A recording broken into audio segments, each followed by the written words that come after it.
Hospital صحت net work دی vaccine alliance اور DHO Larkana کے تعاون سے وومن نرسنگ اسکول لاڑکانہ میں ہیلتھ کارنیول کا انعقاد کیا گیا، جس میں DHO لاڑکانہ ڈاکٹر شوکت ابڑو نے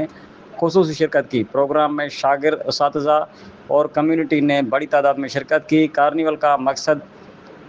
HPV ویکسینیشن کے بارے میں شعور اجاگر کرنا تھا۔ DHO لاڑکانہ ڈاکٹر شوکت ابڑو، ڈاکٹر پیر سکینہ گاد اور دیگر رہنماؤں نے خطاب کرتے ہوئے کہا کہ پاکستان کی تاریخ میں پہلی بار سندھ حکومت کی وزارت صحت کی جانب سے خواتین میں پائے جانے والے سروائیکل کینسر کے خلاف ایک نئی مہم شروع کی جا رہی ہے۔ اس کینسر کا سبب ہیومن پیپیلوما وائرس HPV ہے۔ یہ مہم 15 ستمبر سے 27 ستمبر تک جاری رہے گی، جس میں 9 سے 14 سال کی عمر کی لڑکیوں کو HPV ویکسین لگائی جائے گی۔ سروائیکل کینسر کی علامات میں اندام میں نہانی سے غیر معمولی رطوبت اور خارش شامل ہیں۔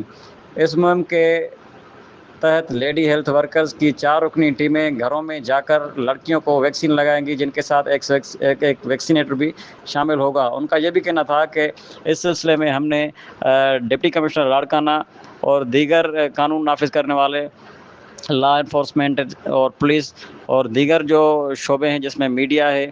اور دیگر جو چیزیں ہیں، ان کے ساتھ علماء ہیں، علماء مذہب عالم ہیں، ان کے ساتھ بھی ہم نے اجلاس کیے ہیں، جو کہ اپنے شہروں میں، اپنے ڈپارٹمنٹ میں، پرائیویٹ اسکولوں میں وہ لڑکیوں کو اس بارے میں آگاہی دیں گے، تاکہ جو 9 سال سے 14 سال کی عمر کی لڑکیاں ہیں وہ اس چیز کو